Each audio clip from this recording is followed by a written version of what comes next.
হয়তো ইউটিউবেও দেখেছো কিভাবে শুরু করতে হয়, কিন্তু তারপরও কিছু হয় না।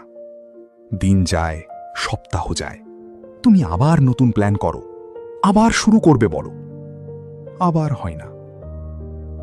তুমি ভাবো আমি অলস, আমাকে দিয়ে হবে না।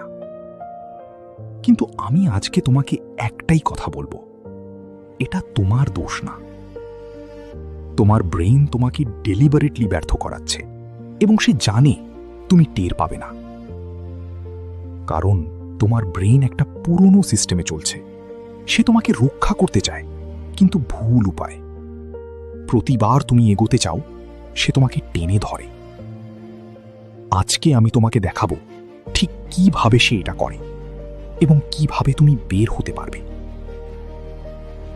1967 সাল আমেরিকার ইউনিভার্সিটি অফ পেনসিলভেনিয়াতে মার্টিন সেলিগম্যান নামের এক তরুণ মনোবিজ্ঞানী একটি পরীক্ষা শুরু করলেন। পরীক্ষাটা সহজ ছিল, কিন্তু ফলাফল ছিল চমকে দেওয়ার মতো। তিনি কিছু কুকুরকে একটি বাক্সে রাখলেন। সেই বাক্সে মাঝে মাঝে হালকা বিদ্যুৎ দেওয়া হতো। বের হওয়ার কোনো পথ ছিল না। কুকুরগুলো প্রথমে চেষ্টা করল, ছটফট করল, দৌড়ালো, কিন্তু কোনো লাভ হলো না। তারপর তারা থেমে গেল, শুয়ে পড়ল, মেনে নিল। কিছুক্ষণ পর সেলিগম্যান সেই বাক্সের দরজা খুলে দিলেন।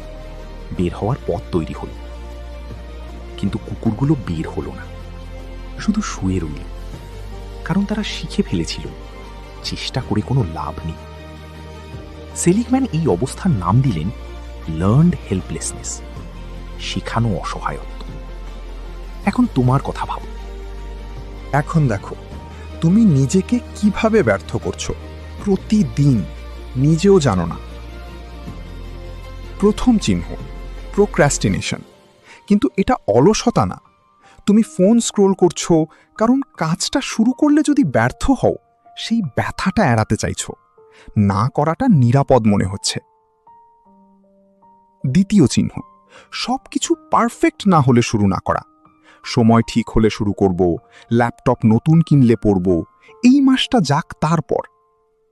পারফেক্ট সময় কখনো আসে না। এটা প্রেপারেশন না, এটা ব্রেনের পালিয়ে বেড়ানো। তৃতীয় চিহ্ন ভালো কিছু হলেই সেটা নষ্ট করা। নতুন চাকরি পেলে প্রথম সপ্তাহেই সমস্যা বাঁধানো, সম্পর্ক ভালো চলছে হঠাৎ ঝগড়া করা। মনোবিজ্ঞানীরা বলেন ফিয়ার অফ সাকসেস, সাফল্য ধরে রাখতে না পারার ভয় আগেই সব শেষ করে দেয়। চতুর্থ চিহ্ন নিজেকে নিয়ে নেতিবাচক কথা বলা। আমি এমনই, আমাকে দিয়ে হবে না, আমি কখনো বদলাতে পারবো না। প্রতিবার এই কথা বললে ব্রেন সেটাকে সত্যি বলে মেনে নেয়। এটার নাম নেগেটিভ সেলফ টক লুপ। পঞ্চম চিহ্ন কম্পেয়ার করা। বন্ধু আইএলটিএস দিয়েছে, কাজিন বিদেশ গেছে, ইনস্টাগ্রামে সবাই সফল, আর তুমি এখনো শুরু করনি। কিন্তু তুমি তাদের হাইলাইট রিল দেখছো আর নিজের বিহাইন্ড দ্য সিনসের সাথে তুলনা করছো। এই তুলনা তোমার এগোনোর শক্তি কেড়ে নেয়।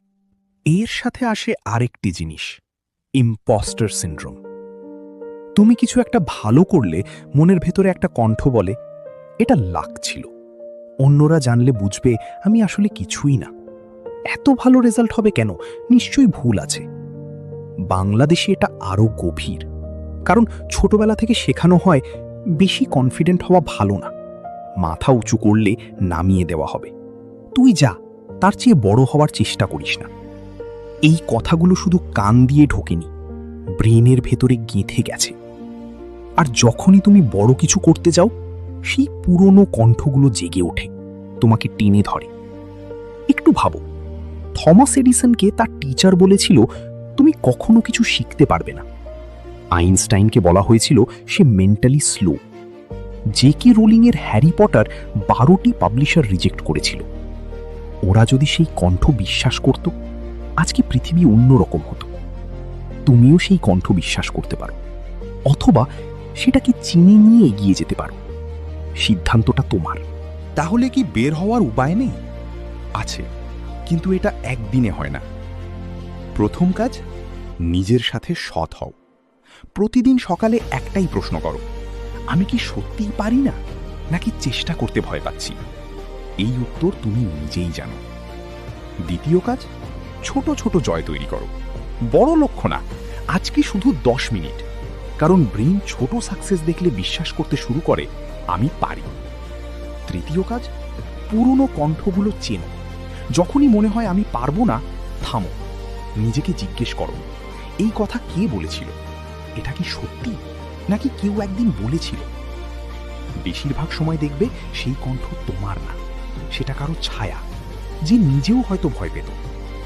তোমার ব্রেইন তোমার শত্রু না, সে তোমাকে রক্ষা করতে চাইছে, কিন্তু সে পুরনো নিয়মে চলছে। নতুন নিয়ম শেখানোর দায়িত্ব তোমার। তুমি যা হতে চাও সেটা হওয়ার যোগ্যতা তোমার আছে। তোমার ব্রেইন শুধু এটা ভুলে গেছে। আজকে তাকে মনে করিয়ে দাও।